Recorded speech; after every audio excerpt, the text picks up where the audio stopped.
moments will be lost in time.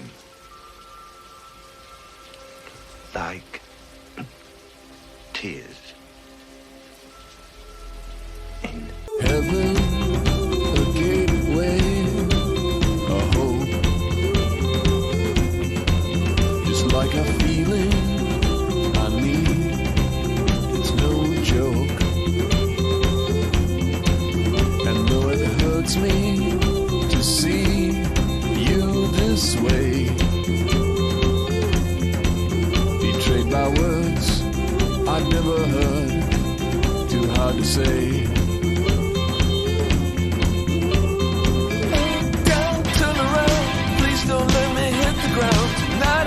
I'll walk alone, I'll find my soul as I go home. Down to the right, please don't let me hit the ground. Tonight I think I'll walk alone, I'll find my soul as I go home. Ooh, ooh, ooh, ooh. Angel, what's your favorite way to make potatoes? I guess it depends on the potato? I don't know. Like, I guess mashed with gravy? I also like home fries. I'm really into baked potatoes lately. Oh, baked potatoes are so good. No, yeah, well, they're only good with butter and sour cream. Otherwise, they're dry and gross. Do you like home fries? Yeah, I like home fries. Well, what do you classify as home fries? Like the baked potato leftovers from the night before that you fry up in a frying pan? What? Get your head away from baked potatoes. There are lots of different types of home fries. And you named the weirdest That's what I mean, one. like what? Isn't that just like, that's like just frying up full potatoes? Yeah, I'd call that home fries, or you could call like the I wouldn't at all call that home fries. like the square like French fry like home fries, like hashed browns. I don't think you know I don't think you know much about potatoes, my dude. But you know what I mean? Like those could be called home fries. No. Really. Like hash browns? Because they're called hash browns. They're not called home fries. I think they're called home fries. I don't. Hash browns? They're called hash browns. Yeah. Well, but the then fact the that you hash can browns are only also the describe it to patties. us where it makes sense by calling them hash browns means they can't also be called home fries. What was the original question? Do I like home fries? Yeah, I like home fries. Okay. Welcome to Film Runners, the podcast where one of us chooses a film at least one of the others hasn't seen. We watch it and we talk about it. My name is Michael, and I'm with Tim. Hello. And Insha. Hello. Hello, Yes. guys. Oh, hello. And this episode of Film Runners is sponsored by Enamory.com. Fine art, photography, and other painting prints for yours availability on their website, Enamory.com. Use code RUNNER10 at checkout for 10% off your first order. Are you having a stroke currently? No, I'm good. That was perfect. I don't know what you're talking about. So that's terrible. Find, You threw him off his A game. some great Bridge to the Woods, which is some nice painting. Looks like maybe watercolors. Oh, God. Is it because we recorded on Sunday, so you're like, your tank's running a little low? Yeah, No, you have to. The reason we spell it is so that so people know how to type it in. You can't just mumble it. Yeah. You do the spelling. ENAMORY.com. So, this week, we're on to a classic Michael pick, right? Yep. Firmly now out of... Oh, no, wait. Pitch Black was our first one out of Anna March. Never mind. The Long National Nightmare of Anna March is well behind us. 2 weeks behind us, even. Yeah. So, yeah, it's a classic Michael pick. And I chose the movie Something Wild from 1986, which is sort of it's like a comedy that's also kind of an action thriller near the end. It's a blend of like road trip movie and neo-noir about a square dude who gets caught up with somebody wild who takes him on this sort of adventure, and they learn about each other. And had neither of you had seen it, right? Mm-mm. No, I had not seen it before. Okay. Insha, what did you think of it? I liked it. Okay, so I didn't like it until Ray Liotta showed. I have a firm reason of why, and it starts with Melanie Griffith, but we'll get into that because I have a lot of opinions on her character. But yeah, I liked it, kind of. I didn't I understood it, but it's kind of just like, I'm like, why would you want to be here, my guy? But I understand that he was trying to do something different and he was a closeted rebel and stuff. But I was kind of about it until Ray Liotta showed up, and then he like burst out with his laugh and energy and fineness. So I was just like, good, yes, give me the movie that I wanted. And then I liked it a lot. Absolutely insane that this was like his first big role, because it's like such a like juicy role, you know. It's so good. It also cements him for being the person that he ends up really being, like the actor that he ends up being. So I'm just like, this is just you. But, yeah, it's insane how perfectly Ray Liotta it is. Yeah. Like, it's like, this is his entire vibe and persona is cemented in this, and then like Goodfellas kind of helps too. Yeah.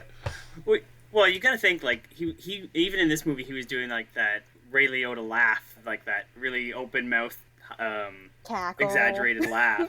Yeah, that he does in Goodfellas too, and I wonder if that just must be his way he laughs, I guess. I guess so, yeah.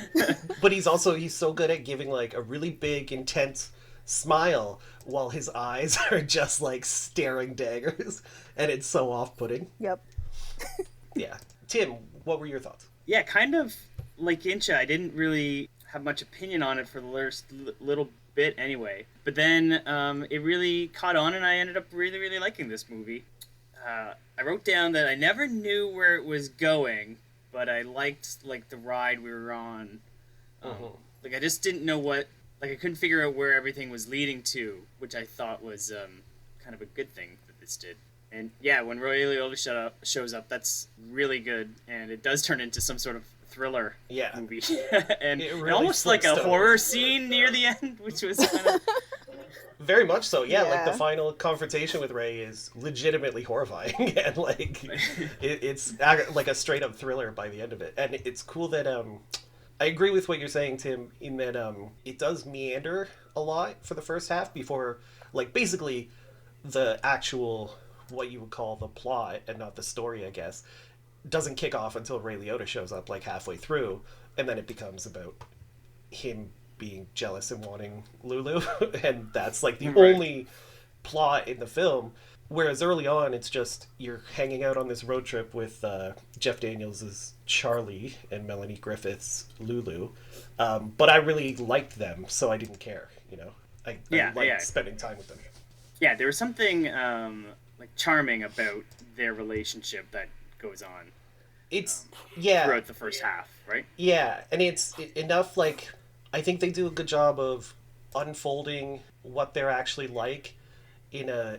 I don't know what I was going to say. Unfolding, like, their personalities. Like, they dole out enough information over time to get to know them more that it keeps you interested in continuing to get to know them. Like, I really love that you just get dropped in it right away with Jeff Daniels being this obviously square, yuppie dude, and he's the one who, like, commits a crime first. Like, that little, like, the rebel in him that every once in a while he likes to walk out on paying a check or stealing a candy bar or something just to, like, make up for how fucking white bread his life is, I guess. But I like how they meet because of that, and then you get slightly more information about both of them as it goes on. Yeah, and Jeff Daniels is very likable in this. Adorable. Too. He's very charming. He's because even like it could have been such a whiny and annoying character, or even a boring character, but he is like likable, and the fact that he does he goes along with it lets you know that he's not as stuck up as he could have been. And I think Jeff Daniels is like the perfect casting for that because, you know, he's just a likable guy, but he's still very obviously a square when Right. with the way he looks. But even as how likable he is, I kept thinking in the back of my mind that, you know, hey, this guy's cheating on his wife. Like, and then they solve that later. But Yeah, it is it's funny funny that they don't solve that is one of the reveals of the movie is that he isn't actually with his wife. Yeah, it's funny because because it's an '80s movie. They very obviously could have just had him cheating on his wife because, you know, it's mostly men who produce the movie and they're like, "Who gives a shit? It's just a thing we do." But in retrospect, it's like it's probably a good idea they didn't because he would be a lot less likable if that were true. But it's I do like that Lulu basically spends the vast majority of the film spraying bullshit everywhere, right? But then she's actually legitimately hurt when she finds out that Charlie was lying about being married. Yeah, That makes me so mad. I don't understand why she was upset. I really don't, because she lied throughout this entire movie. So why is she upset that he lied when her lies are equally as bad, if not worse, because she was dating a criminal? Why is that? Like, I don't like Lulu. I like Lulu. I think it hurt her because she was so obviously bullshitting everyone, and Charlie agreed to go along with it because, you know, he kept going along with it, and he knew that she was telling lies to everybody, including him, but she sort of trusted. It's weird. No, but she's like, I was honest about being a liar, but you lied about being a liar.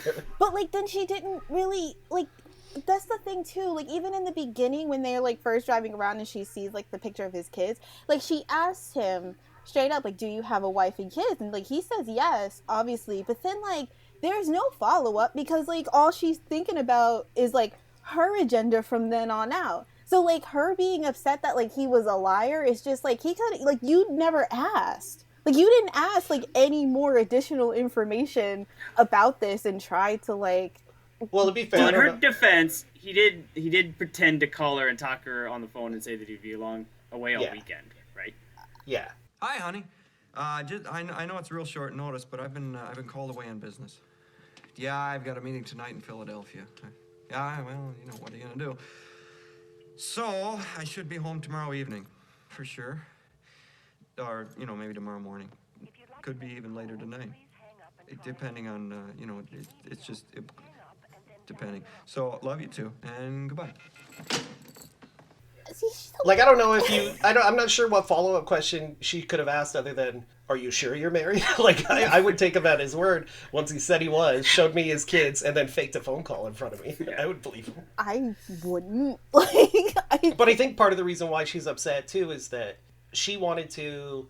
Part of her thing was going buck wild with, like, a straight-laced dude, and part of the excitement of making him do all this crazy shit with her was the fact that he's, like, married and has kids. And also, I think part of it is that it's, like, no matter how attached I get to him, he's obviously not going to leave his wife for me, so it's, like, easier to do that. but, like, that's so fucking toxic. Like, I just don't understand her logic. No, I just don't understand her logic. Like, if that's her logic, too, her being upset is even more foul.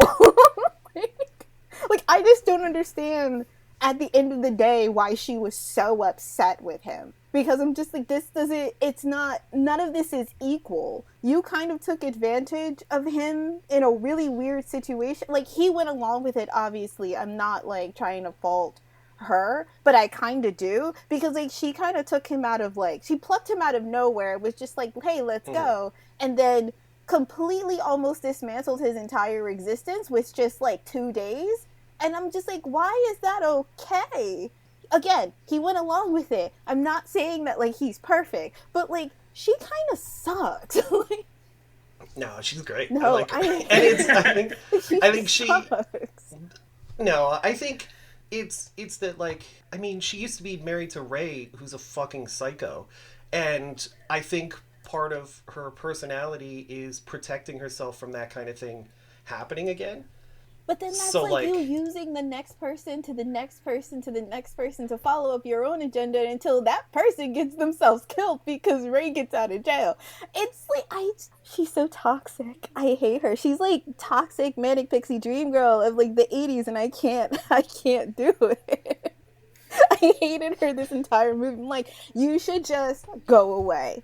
It would be It would be better if you went away. There are other Puss in the Sea. Charlie, you're okay. I think, but I don't know. It's like kind of mutually toxic because Charlie wants that. Like, he wants to explore his rebellious side, and like he balks at it a few times early on, and then for sure later. But even later, like he's the one who chooses to follow them once they let him go. Charlie is into it. She's not forcing him to do anything that he couldn't have left at any second, you know, except when he's literally kidnapped. But they do let him go after that. I really like the scene with when they visit her mom and, you know, lie about being married and living together and gonna have kids and whatnot. And then that quick scene of Charlie and, is the mom's name Peaches? Yes. Yeah. Charlie and Peaches doing the dishes together, and like Peaches, I can't remember what she says exactly, but it very obviously, she was like, so do you have an actual like wife somewhere? And he was like, something like that. You've got a real wife somewhere, don't you, Charlie? Well, that's a little complicated, Peaches. Do you love my daughter? Oh, I just met her recently. It's kind of hard to. You take care, then. She's got some strange notions about life. Yep, I know. And Peaches knows everything she heard was like a total lie, but she's just kind of happy to see her daughter again. Yeah, I wrote that down. Like, I didn't catch that. I didn't catch that she, like, I didn't know if the mom knew or not, like what was going on there.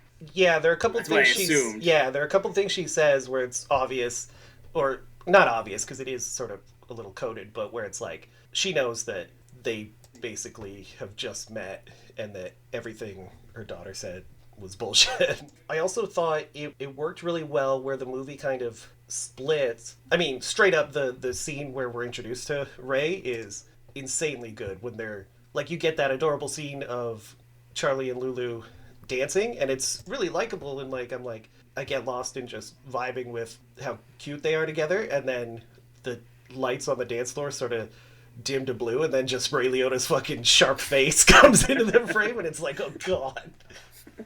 I wrote down, he looks like a stud in this movie, eh? Like, he's just so young and so, like, I don't know, he looks like a badass, and he looks good in this movie. Yeah, Incha sent me a picture of her notes, and she was like, this is the only note that matters. And it was like, double the size was like, what does it say? Oh, wait a minute. I have it. Damn, Ray Liotta looks good.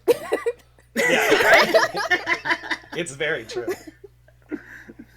Like, and I like when... every other note is just like, Ray Liotta's a babe, huh? Ray Liotta's a babe. And it's so funny how long... Because we know as an audience, because partially we know Ray Liotta, but also he's shot to be menacing in the film, but also likable. But how long it takes Charlie to realize anything is up with Ray. Like, oh, yeah. It's not until he makes that weird comment in the car about whether Lulu's a good fuck or whatever that Charlie's like, Jesus Christ, don't talk like that. I know I shouldn't be asking you this. Oh, no. Anything. Yeah. Audrey was always the hottest thing in school. Oh. And I was wondering, what is she really like?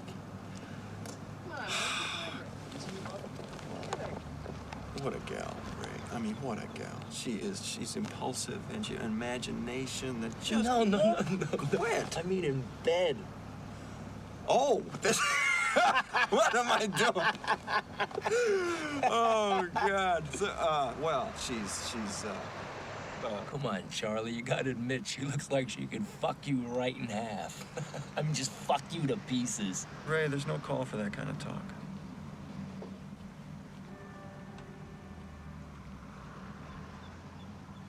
You're right.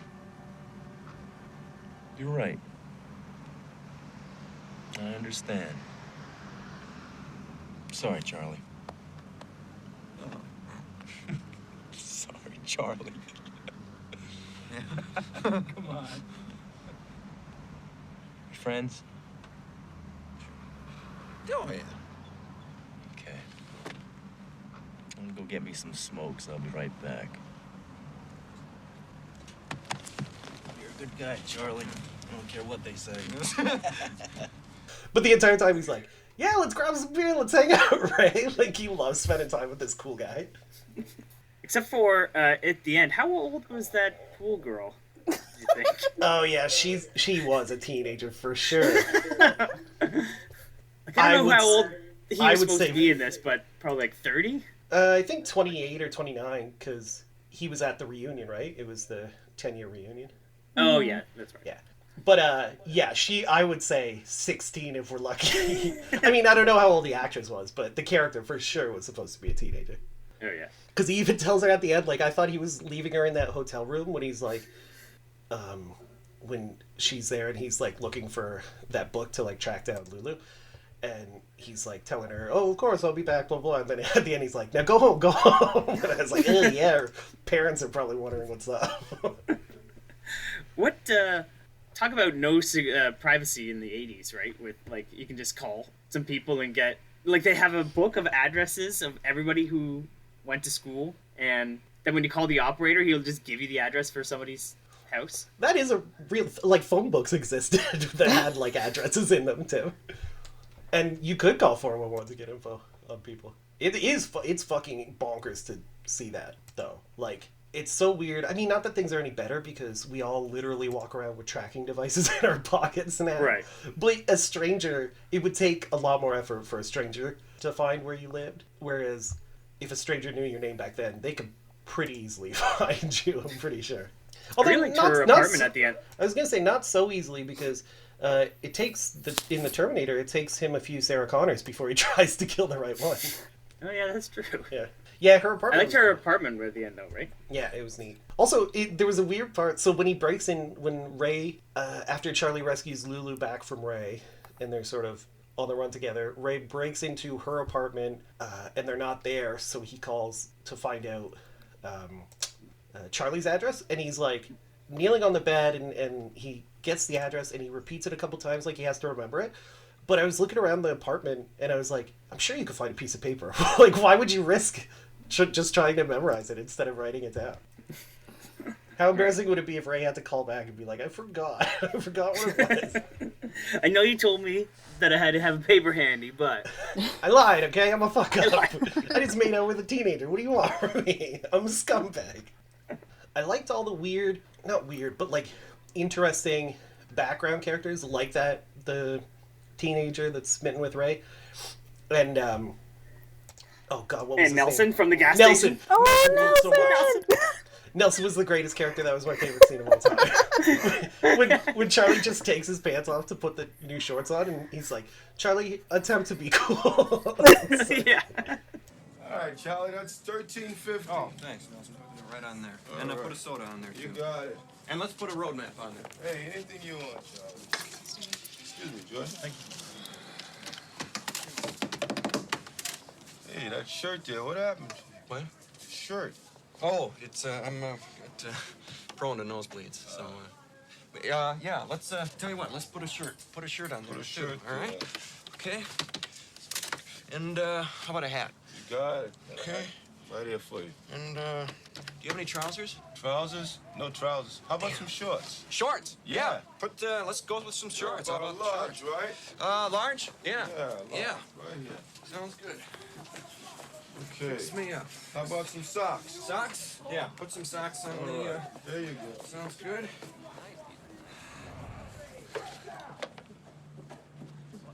Fix me up, Nelson. Hey, Charlie, attempt to be cool.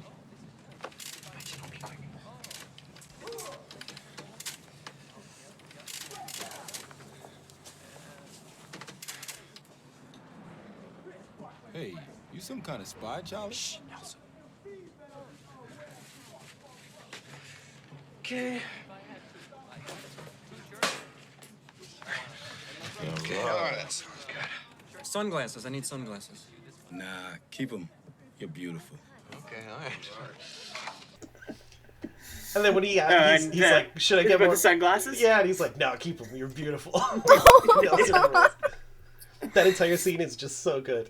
Just Jeff Daniels and this other actor just being really... I wanted Nelson to hang out with him the entire rest of the movie. Sure. Eh?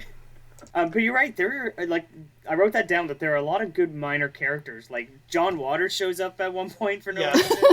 That's so funny. And I wrote down Nelson and like even Larry and Peggy, the guy who works with Jeff Daniels and his wife. Like his wife was like as the sheepish sort of low talker. I loved her. She did a really good job. I hated her. I loved her so much. Who did you hate? Peggy? I hated Peggy. Yeah. I think that's one of the big reasons why I enjoy the movie, even the first half of the film so much, is because I just like hanging out in this world with all these. The two leads I really enjoyed. Like if you hated Lulu, I totally get why you would want to just hang out with her. But all the like side characters were just fun too. Like I think at the first motel they're at, that like he's credited as like a hotel philosopher or something. But the guy who gives Jeff Daniels the Pepto base and kind of a pep talk when he's like, right. Just anything. If I don't get something else, I'm gonna. Okay, I'll fix you up. Yeah, anything. Yeah, Okay. it's killing me. Yeah, thanks. Thanks a lot. Hey, listen, you're not going over the fence for your old man, all right? Okay. Tell Scott I love him. Okay. Great, good. Bye. Wait a minute. Look, take half of it now, half of it later, and you'll feel a lot better. There you go. Remember, no matter what, it's better to be a live dog than a dead lion. I felt the same way before. Hey, good luck with you. Yeah, thank you. he also is wearing a t-shirt that says, "I don't love you since you ate my dog," which is so weird. You know what's funny? I don't know, did you write down the other wording on a shirt that was interesting? No. Wine 'em, dine 'em, 69. Who had that shirt? It was a hat in Nelson's gas station. Oh, that's funny. Yeah. Speaking of dogs, how adorable was it? So once Charlie is on the stakeout to rescue Lulu back, he's waiting by at a phone booth, and a guy rides up on a motorcycle, and he's got a little dog not a little dog, but like a dog with a helmet on it on the bike behind him. And goggles! And he had goggles on! Yeah, it was so funny. See, like, those little weird details is so interesting. I also really like the recurring skipping out on your meal thing, and how Charlie ends up using that at the end to fuck over Ray and steal Lulu back by waiting for the cops to go in and then sticking him with the bill so they have time to run away. Yeah. I think that was it was really cool. You're right, though. They do that often, multiple times in this movie. Yeah, like that's their meet cute, and then Lulu does it to Charlie to fuck with him when they're at there with that weirdly angry chef when he comes out, and it's like he's your enforcer, like the chef. Yeah, mom and dad's is then like dad, and then that chef were really good characters too. Yeah. And then at the end, yeah. Mm-hmm.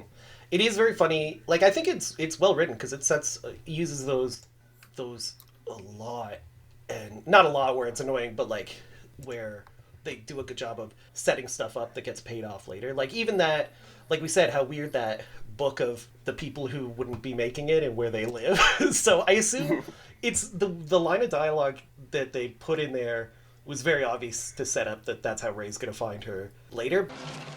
We have this little booklet here that has the names and addresses of all the people who weren't able to make it tonight. Oh, really? But I could have used an extra line explaining why it would have their addresses, like in case he wanted to write them. To be like, hey, it's been 10 years and you weren't at the reunion, but I hope you're doing well. Like, good to be a pen pal, maybe? I don't know. It's so weird. Can I sleep on your couch if I'm in town? Or... Yeah, it's so weird. But I don't know. Maybe those were a thing. Like, I don't know if people. Yeah, I think nowadays they might put the town they live in, but I bet you that would be all as close as they would do nowadays. Yeah, we didn't. Did you guys have a high school reunion, Incha? Did your high school have one? No, my high school got shut down. Oh yeah, rightfully so. I right, forgot. It's full of bad men. Well, no, they were $2 million in debt. Oh right. Totally insane. Probably because of all those lawsuits they got. No, they never really had any lawsuits. That's the sucky part. Got a bunch of Rays hanging out trying to make out with teenagers every time they leave campus. 6 feet apart, right across the street. We've never had one either. They seem like a lot of work. Yeah, somebody would have to do it, and yeah, I can't imagine what sort of payoff you'd, especially nowadays. It seems so unnecessary because it's like anyone I knew from high school that I still want to talk to, yeah, I can easily still keep in touch with. Like, yeah, and Facebook is where you can like look into people you don't want to talk to. You can just look into their lives and see what they're still up to. Yeah. Mm-hmm. Share weird alt-right posts about stolen elections with them. And, you know, the usual Facebook stuff. So let's talk about Larry from accounting, because he's a real bro, right? Like, he's the best. He's so... Here's the thing. Here's why I did like Peggy. He's so weirdly inappropriate in front of his wife about how happy he is that Charlie's, like, fucking someone new. Like, right? Isn't that great? Like, I know he knows Charlie isn't married, but it's so weird how into the idea of Charlie, like, rebounding it. So you're right, he is kind of a bro, but it's like, I would be annoyed if I was Peggy. I'd be like, well, why don't you dump me and find somebody then if you're going to be this excited about it? Well, he's letting him use the company card and write it off and doing all these great things for him. Yeah, that's so funny when he's like, next time, just, let me know. You can definitely charge a hotel room to the company. That's funny. I never thought about that until you just said it, but, I wonder how straight-laced he actually is at work. Like, is he super strict into the book? Because, Charlie? even so much that he... Yeah, Charlie. Even so much that he can't, charge something not for work to his card. Even when, everybody else is just doing it. Yeah. Yeah, I mean, I think he probably is, because he also had the... what's it called? The Christmas Club account, where you basically pay into it so you can at the end of the year buy Christmas presents. It's like, that's such a nerdy thing to have as a now single adult. It's so weird. And I think that's why he'll lash out sometimes by doing something small and rebellious, right? To try to let loose a little steam. And then by the end he sees what letting loose steam all the time can do. So I am glad he stopped. I hope he's still stealing candy bars every once in a while. And I'm glad he quit his job that he didn't really like anymore. But and who doesn't just steal candy bars every once in a while? What are they gonna do? Arrest me? Yeah, it's $1. What are they gonna do? But I do like that hopefully at the end it's to show that he stopped skipping out on the check, because I feel bad for the waitresses and waiters who aren't getting a tip when he skips out on a bill. Although this was back in the 80s, and he said his lunch was like $3.50. So yeah, he was gonna pay with a $5 bill. So it is funny. It is funny when you find out, presumably that's similar to what he would have paid earlier. So he gets into the whole situation over $3.50, over trying to cough $3.50. I wanted to talk about the end, about how horror movie it is, because I kind of got it is like Psycho vibes, or Scream. You know what? I got Scream vibes, with the end with Skeet Ulrich covered in blood. Mm-hmm. Yeah, Ray Liotta also has similar Skeet Ulrich at the end of Scream energy, except Ray Liotta does it first and all the time. He doesn't just save it for the. He doesn't save it for the end. But yeah, it is. It's it's a horrifying. It reminded me when he whips the chair through the glass door and jumps in. It reminded me of Manhunter. Yeah, you're right. Yeah, when William Peterson jumps through the glass, and then it's so funny when he's just. Oh. I mean, not funny. It's scary, but he opens no doors. He kicks them to pieces. He kicks everything to pieces. When he handcuffs Charlie under the sink, he just smashes that fucking sink drawers open. When he was pulling up on the his arms? On the handcuffs. Oh my! Ugh. Horrifying. Yeah. Also, when after he handcuffs Charlie to the sink, and it's really badass when Charlie breaks it to go out. But after he handcuffs him, and then he grabs Lulu and takes her into the bedroom, and he whips her on the bed. And I felt so bad for Melanie Griffith's stunt double, because it looked like she hit the wall behind the pillow and bounced on the bed. Yeah, straight up, it looked like her head hit the wall from bouncing on the bed. I never noticed that. It sucks. But yeah, it's a very visceral, horrifying scene. And I like the way it's shot at the end when Charlie accidentally stabs Ray, or Ray runs into the knife, basically. Yeah. And how, it's not really... We know it was Ray who got stabbed, but it's I like that, like, them standing there face to face, and, like, both of them surprised, and then when Ray goes over to the mirror and runs his bloody hand through his hair, like he's done in the movie before, and it, like, just runs down his face. It's so cool. Yeah, but what's up with that? Like, he got stabbed, and he's just gonna, like, slowly walk away? Yeah, I think he's just surprised that this guy killed him, like, this fucking loser was the one guy who took him out. Him? He did this to me? Yeah. Yeah, he, I don't know, it was just kind of weird. He should have went down in a blaze of glory. No, he went off like a puppy who is sick and went to go die. Just crawling away. Like John Wick's puppy when he gets stalked. Oh, no. Crawls back to John Wick. Ray Liotta crawls to John Wick, and then John Wick comes in and just fucking kills him. So what did you guys think of where Charlie ended up, like, character arc wise? He's quitting the job he has. Do you think, like, how do you think his personality has changed from where it started? What do you think it implies that he's quitting his job? Go wash dishes to pay off all those meals he stole. I don't know. I never really thought about it. I just thought that Lulu, I don't know, changed him enough that, just like Soul, you just gotta smell the roses. Life, you gotta... I do think it's yeah, we only watch movies with the same messages as Soul. I do think it's nice at the end that it seems as if they both changed each other a little bit, because she's got that fucking station wagon at the end, which is a lot cooler than the one he said he had. But it also kind of feels a little bit unfortunate, though, because he wanted to go back, like, he wanted to get, well, like, his personality changed enough with her to get him to a place where he actually understands himself. But then, like, Ray Liotta had said it when they were fighting, where she was just like, you finally made it to the suburbs.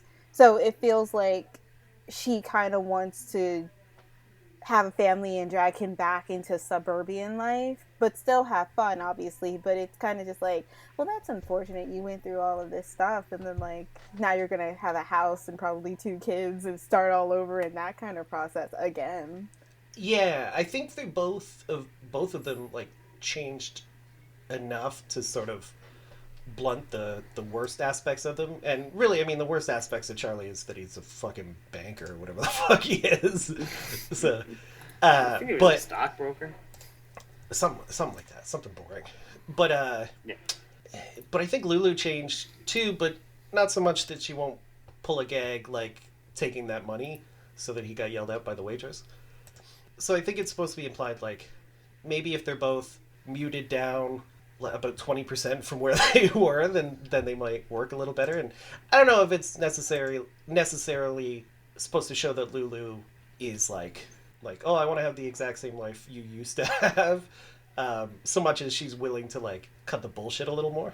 Also, I like that weird non sequitur. See, another thing about the weird side characters in the movie, the weird non sequitur when he goes to Lulu's apartment and it's rented out to someone else, and then the person's like, hey, you know when she was paying her rent? I think my landlord's trying to fuck me with this rent. It's supposed to be rent controlled.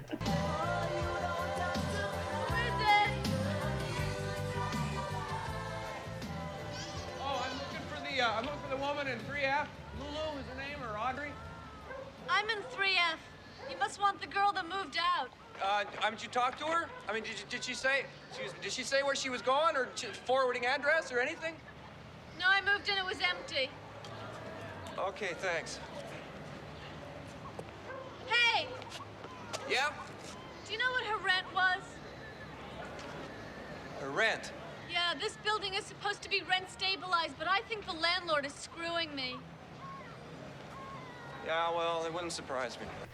And he's like, yeah, probably. Probably is. It's just such a weird moment. Yeah, it's so... This movie has so many of those, like, little... Not in, like, 1 minute sort of interactions where you're just like, you could cut this down to an hour and a half, probably. You could, yeah. Cutting it out. But I do like... I didn't think it was long because I liked... Like you've said earlier, I liked hanging out with Lulu and Charlie. Mm-hmm. So.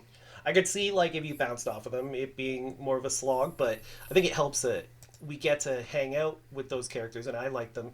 And I think those small little moments that you could cut out make it so that I like that. And then the last half, once Ray's introduced, it's a lot more focused and dynamic and threatening and thrillery-ish. So you're like locked in by the end. But yeah, it didn't feel its length to me. Incha, how did you feel about how long it felt? You could cut most of the beginning, but after that, when legit when Ray Liotta shows up, that's when I loved it. So I don't mind that forward. You could cut a little bit of it. Right. No way, keep it all. You know what scene did sort of feel long? The reunion scene up until Ray shows up felt like it was not a drag, but like it felt like we were spending more time there than you normally would in a movie.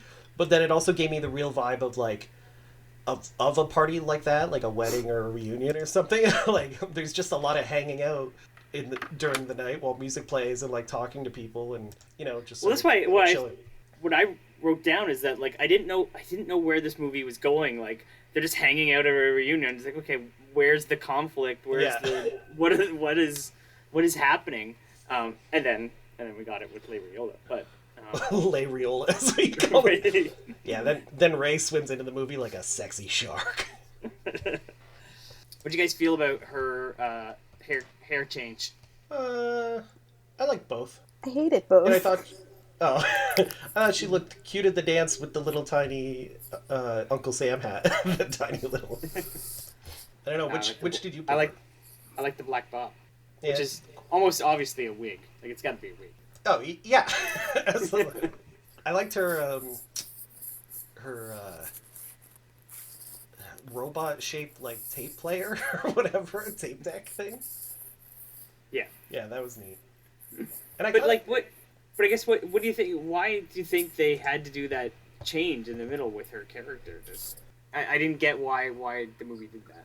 Well, I think it was just showing that she's like, she likes to put on these sort of fake personalities because like she changes a few times because she's got the black bob and then like her whole outfit and whatnot, and then they stop at the thrift store and she changes, but she keeps the black hair.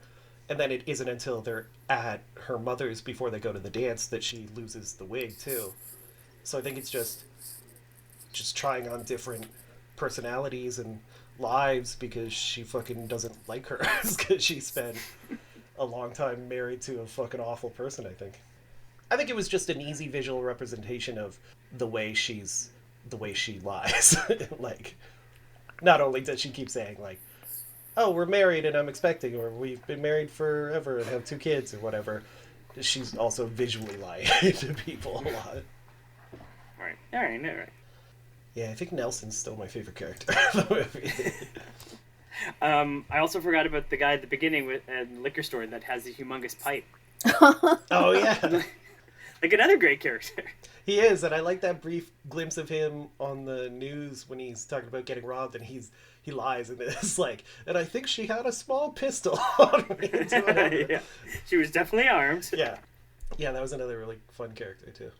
And one of the another reason why like this movie revels in its interesting side characters, that waitress who's over Charlie's shit at the end, who's like, you gotta pay me, like you can't just run it on your bill. And then when like the camera turns and it's her singing at the end when the credits roll, I thought that was really cool. Yeah, she had a good rendition of Wild Thing too. Yeah, it was good. And that was when they pick up that weird assortment of people and they're singing it in the car. Hey, you guys want to ride? Hop in. Hello. Here, let me hop in. Welcome aboard. Wild thing, you make my heart sing. You make everything red. Wild thing. Wild thing? I think I love you. I wanna know for sure. Come on. Hold me tight. I love you.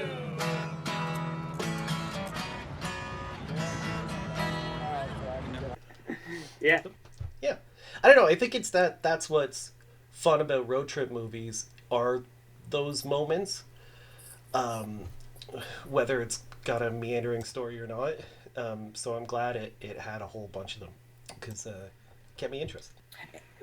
And what was the deal with like Ray Liotta's girl from the reunion? Oh yeah, I felt so bad for her. That weird the weird musical chairs of who's going into the store to get what is so funny. But she was interesting because what was her name? Irene? That sounds right. Yeah, like at first when she spots Charlie and is talking to him because he was with Lulu, she almost seems like menacing, like a femme fatale or whatever. And then you see her dancing with Ray, and Ray's obviously awful. Right. So you're like, oh fuck, shit's gonna get crazy. But then when her and Lulu are the ones in the store, she seems kind of chill. It was just like, I just saw Ray tonight at the reunion. Like I was just interested in like what he's been up to, what you've been up to, and then Ray just fucking leaves her ass at the store. Well, that's because she was macking on Charlie in that first interaction too, right? She was trying to get his number. Yeah, absolutely. Well, she wanted to get lunch when she was in New York or whatever. Mm-hmm. Yeah, she was another weird, interesting little character who I expected to be a lot bigger for the end, but is it's another cool twist that like Ray's like, no, fuck this, I'm just gonna torture this Charlie guy and steal Lulu. Yeah, we mentioned the dog with the doggles. So that's your last note, doggles? No, not my last one, but it's one of the big ones. Oh, I really liked Charlie's look when he switches his clothes to the gas station clothes, but with those glasses. And then he gets where did he get that shirt? He gets like a shirt to put over that t-shirt or something? At the gift shop from the 16-year-old girl. Oh, did he? Mm-hmm. I missed that. That's funny. Yeah. I like that look because it's so funny that he's following them and spying on them, and he looks extremely conspicuous, like wearing bright clothes, like white clothes, and like blue sunglasses with I don't know what the things were on the side, but they were cool. I think they were like hula girls or something. Like I don't know. Yeah, I couldn't tell. I kept trying to like see what they were, but yeah. But it's also like a very '80s outfit. It's like a like straight out of Vice City outfit that he's wearing. Yeah, it's so funny. The hat, especially, is like extremely 80s, like just that style of hat. But yeah, it's a good drip. That should come back. Everybody should look like that. Any other notes in Shaw? No, most of mine are just Ray Liotta with hearts on them, honestly. Mrs. Ray Liotta. I mean, I get it. Yeah, he's a dangerous stud in this. That's the big takeaway. That's right. Takeaway until we get to cameo. But now I know you're just a cameo. Oh, oh, oh. Oh, oh, oh. Now I know you're just a cameo. Oh, oh, oh. Gonna kill a guy doing that. All right. So this week it's an Incha cameo. It is. So I fucking hate myself. So I picked a rock band with only 2 members of the rock band actually doing the cameos, and it's the rock band Hoobastank. Oh my god. So they have to do the cameos together? Like, are they always on the horn to get together and do these cameos? So here's their description. Here's their little bio. Hey, It's Doug and Dan from Hoobastank. We are excited to celebrate the 15th anniversary of The Reason and the release of our new video for The Reason Acoustic. Check out the video here. Limited time discount for first fans to book this cameo. They respond in 4 days. Yeah, because they got to drive to each other's house every time they got a cameo to do. They actually do it kind of split screen sometimes. So that makes sense. Yeah, so they kind of like zoom it and then they probably edit it and send it. They have 11 reviews, all 5 stars. Their fan club includes 90 people, but they can deliver 24 hours. Oh, right. I think there's like a new tier that if you pay more, you can get it. Yep. That'd be a pain in the ass if you had something to do and you had to drive over to your bandmate's house within 24 hours to record a video. Yeah. So, how much do you think these 2 members of Hoobastank are worth? Not all 4? Not all 4. It's so Just funny 2. to me because it's like, it seems like such a weird hassle instead of them. Like, why 2? Why, like, it seems like such an odd thing to, if it's not going to be everyone in the band, then it's weird to have 2. And it's weird that they do them together instead of being like, hey, do you want to hear from, I don't know, Jeff or Joe? Whichever. I don't know what their names are, like, but... Yeah, but what about even, like you'd think are either the 2 people the lead singer of Hoobastank? So, okay, that's another thing. So what I think is that it is the lead singer of Hoobastank, who might be Doug. I don't know. And then there's another guy who might be the guitarist. So if they're doing the acoustic, like they're excited for the new release of the acoustic version, they might just put them together and not include No, Doug's got to drop him. Just drop him and do it by yourself and call yourself Hoobastank. I'm Doug from Hoobastank. Bama Cameo. Doug from Hoobastank. Here's the thing. So I would think it would be not a lot of money, but Doug from Hoobastank. Douglas Hoobastank.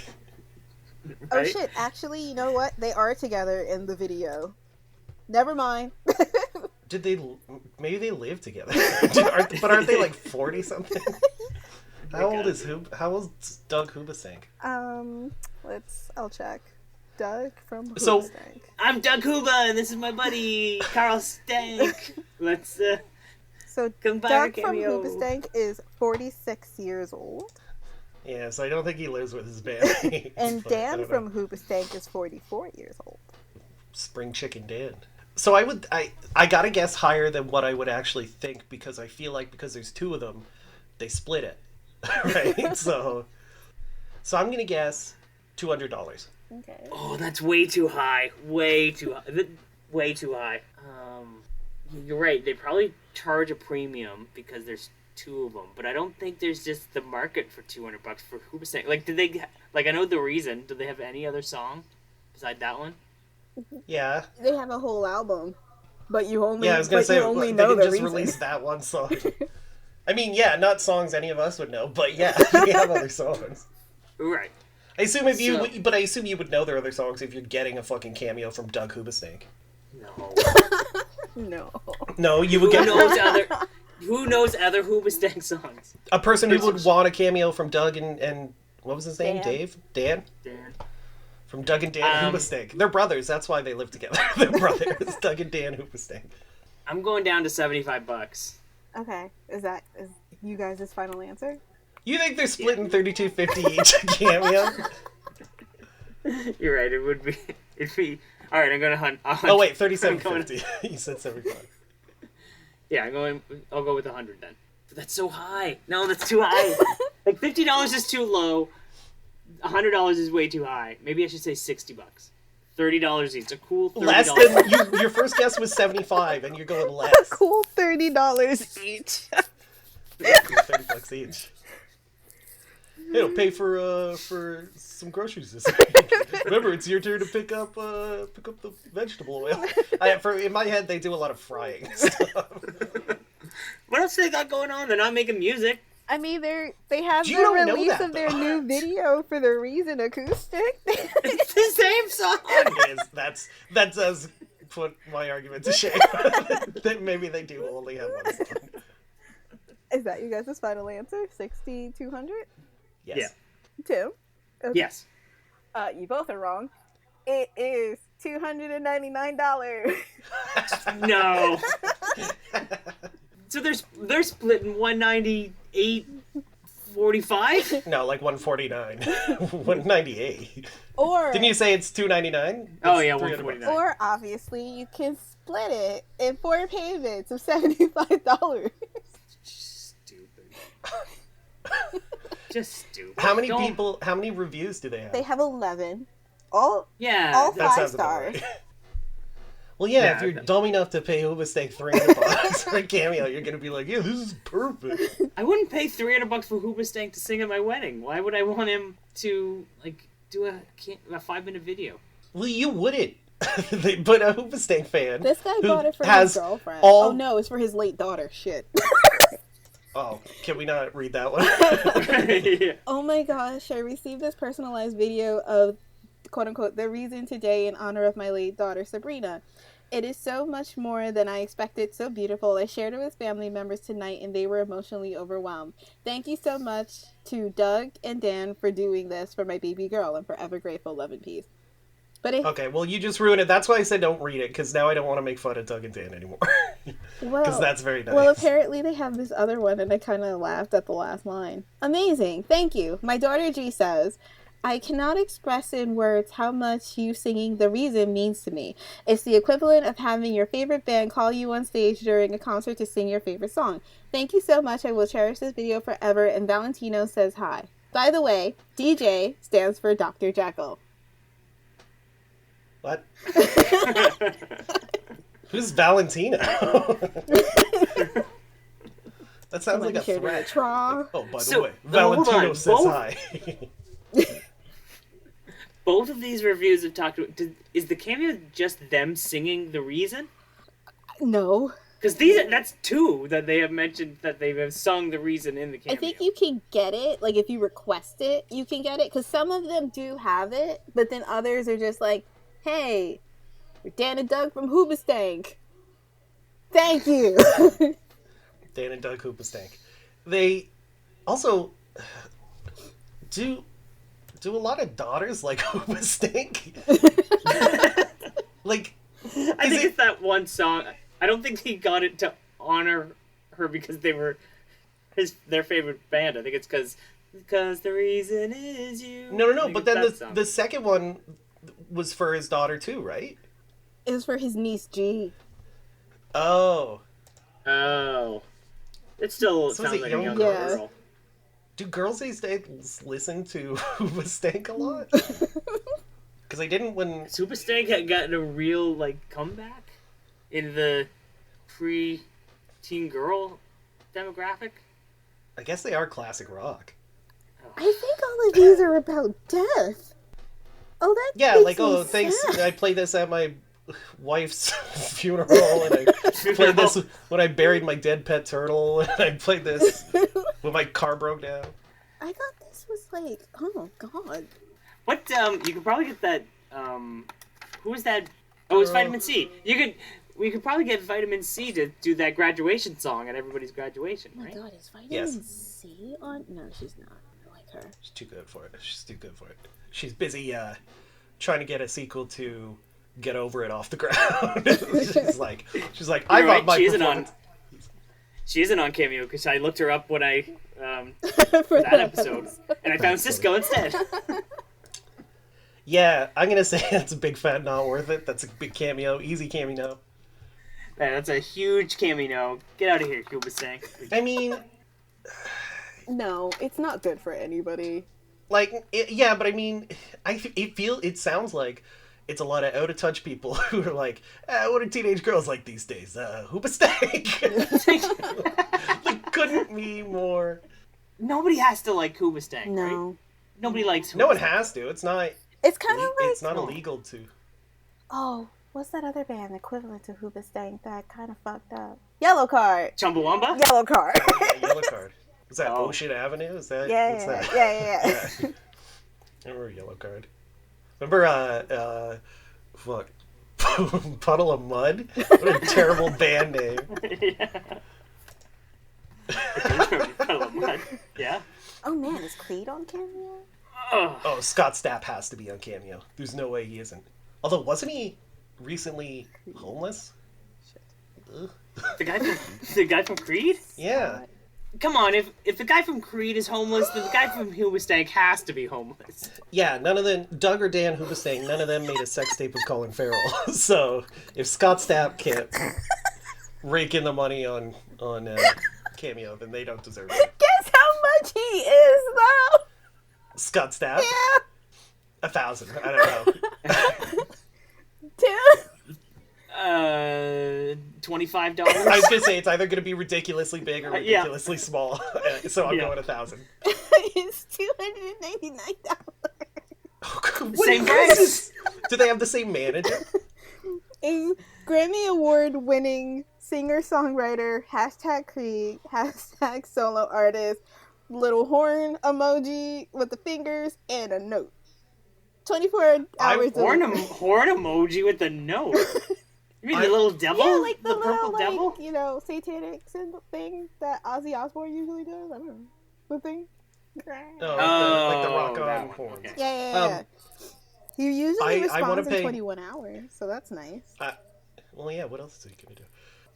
I want to pay Scott Stapp $300 to sing The Reason to me. He's like posing. I love this so much. It's either he takes a video in front of, like, I guess, a castle, or his Creed things. Like his Creed albums. His Creed what? Oh, like his Creed paraphernalia? His Creed things. Creed merch? Don't you guys all got Creed things? Stand in front of it. I kind of love him, I'm not gonna lie. It's just, it takes that I was just gonna say, balls. he's a much closer to Cammy Yes than fucking Dan and Doug are. That's for absolutely sure.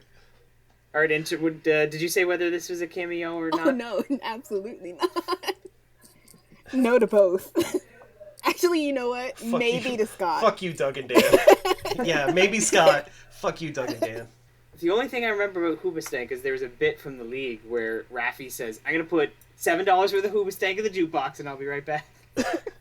So anyways, that was cameo. But now I know you're just a cameo.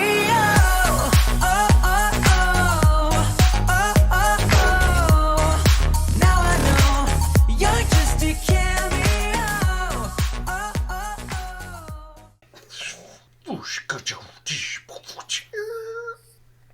It's the sound of the cameo door locking. Oh my goodness. So, film Run, Walk, or Crawl. I'll start first. I chose it. I love it. It's a film run for me.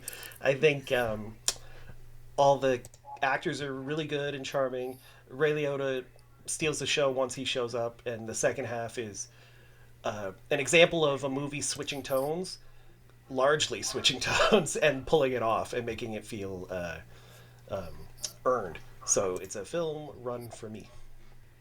Yeah, it's a film run for me too. I really liked it the whole way, and like I said, it was charming, and I'm surprised I just never heard of this movie before you brought it up. So I'm glad I watched it, and I even told Rachel that she should watch it because I think this is a movie that she would really like. Yeah, I think she'd be into it probably. Yeah, and she likes rom-coms, which is what the first half is, and she also like thrillers and stuff. So for sure. Yeah. So yeah, film run for Tim. Film walk. I really don't like Lulu/Aubrey. Mostly because I just didn't understand her motivation for anything that she was doing, and I'm just like, stop it. But Jeff Daniels and Ray Liotta absolutely killed in this, and I love them so much. And if you should watch this for anything, watch this for the both of them because they absolutely fucking slayed in it. But yeah, film walk. Film run for Ray Liotta. Just for his parts. Recommendations. I have, hold on, I closed my notes because I'm a fucking idiot. Okay, here we go. I don't know why I asked to go, not asked, but demand, like, took it. It was like, I will go first, but I didn't have it in front of me. So other movies about, like, sort of straight-laced people who go on a road trip with bad influences are Nothing to Lose, which I saw as a kid and loved. I don't know how well it holds up, but it's a comedy with Tim Robbins and Martin Lawrence. Then there's a movie literally called Bad Influence with James Spader and Rob Lowe. And then this movie kind of has True Romance vibes too, so I'll recommend that. And Working Girl for another great Melanie Griffith performance, which was, I think, a couple of years after this. If you want to see Ray Liotta again, watch Goodfellas. Just watch Goodfellas. And if you want to see another woman kidnap a guy, watch Misery. It's so funny.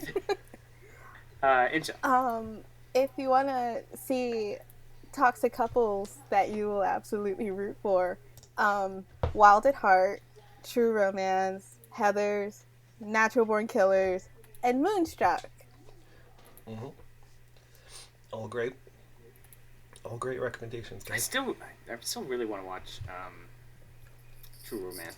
I haven't gotten around to that one yet. Have you never seen it? I've never seen it, no. I think it's the only Tarantino movie, if you want to call it that I haven't seen. Right. Because he wrote it. Have you seen Natural Born Killers? No, I haven't seen that one. Oh, he wrote that too. Yes I have. Sorry, that's the one with... Woody Harrelson. Yeah, and Juliette Lewis. Yeah. He wrote that one too, but it's way different. Like, True Romance is roughly the same script, just, I think the script was like, you know how he fucks with the timeline and puts things out of order? Right. Tony Scott got rid of that and just played it like, you know, like a normal movie. But other than that, it's very much like it's a Tarantino film, kind of. It's an Incha pick for next week. Classic Incha. Tim, have you seen The People Under the Stairs? People Under the Stairs? I'm guessing that's a not. So we're picking that one. I thought I was gonna laugh. I thought for sure you were gonna pick True Romance. Tim, have you seen True Romance? People No, Under the I have Stairs. not. I have not seen this movie. Good, yay! That's the It's one. good. It's really good. I'm It's excited got to like watch it. one of the McPoyles from. Stop looking it up. Oh, sorry. Right? That was one of the McPoyles from It's Always Sunny? No, I think he just looks like him. No. It does have a good cast. It's a good movie. I'm excited to watch that and talk about it. Which is good because that's the whole concept. That's what we do. That's how we do it. I'm pretty sorry, Tim, but I think you'll like it.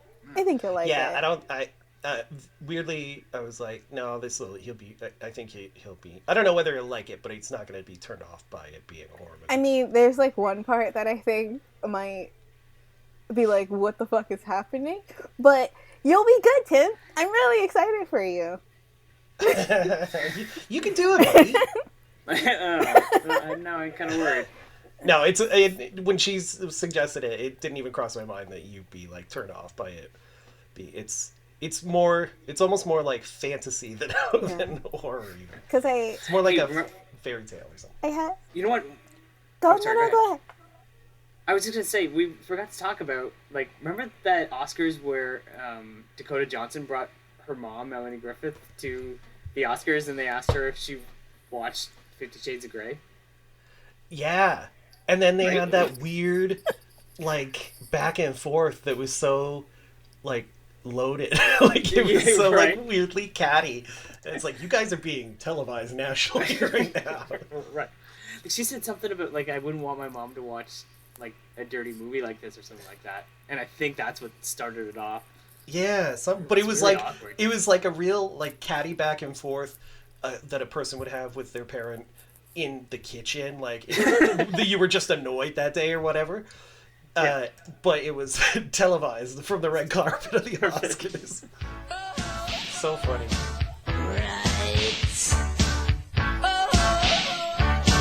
Ribbit. Come shout and sing, join in the ring. It could be queen or it could be king. You go your way and I'll go mine. As long as you just make it fine. The rain or shine, some drinking wine.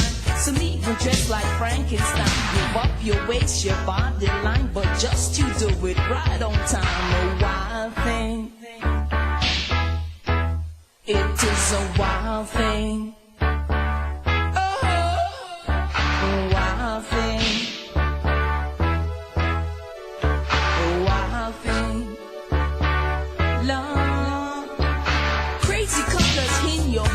Those funky shoes you always wear. Things you got can't even share. Complaining that you're on welfare. Stay with the beat and move your feet. And do it till you feel the heat.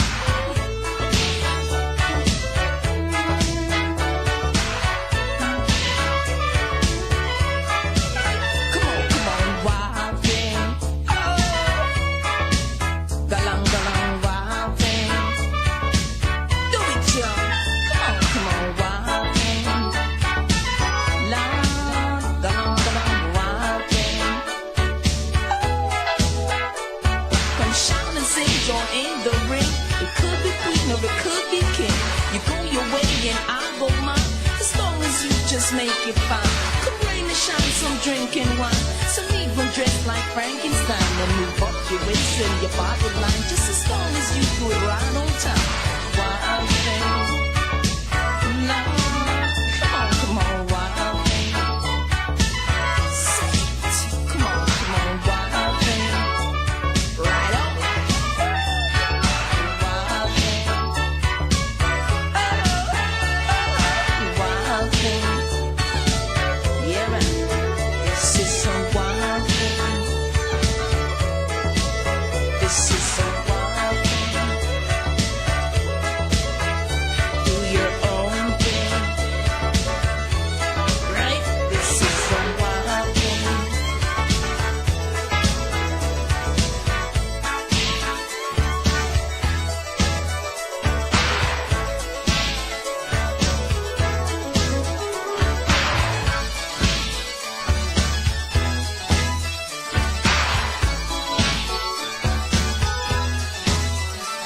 It's like the showtime scene, join in the ring. It could be queen or it could be king. You go your way and I go mine. As long as you just make it fine. Come rain or shine, some drinking wine. Some even dressed like Frankenstein. Fuck your waist and your body line. Just as long as you do it on time. Wild thing. Oh, come on, come on, come on, come on, come on. Wild thing. Right. Balang, balang, wild thing. Shake it. Wild thing. Right. It's a crazy colors in your ear. Those funky shoes you always wear. The things you got can't even share. Complaining that you're on welfare. It's a wild thing. And I saw me say, and I saw me really say, wild thing. Do it, Joe. Lord, wild thing. Suck it to me. Do it. Wild thing.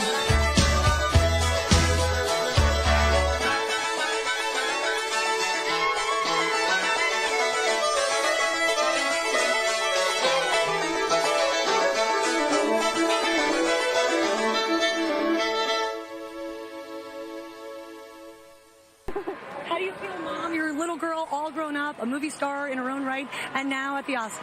I know.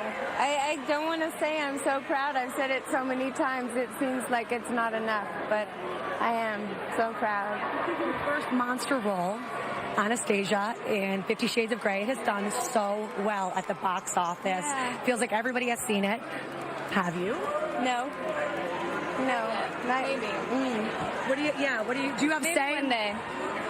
You don't want to see it? Maybe one day. I don't think I can.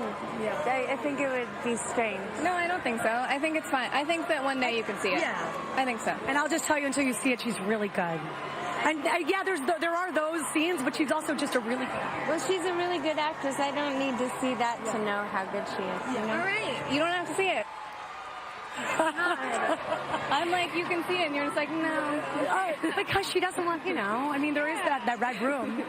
Yeah, but I think it's okay. It's a movie. She knows that. And there's two more. If she tells me to see it, I'll see it. Two more, definitely?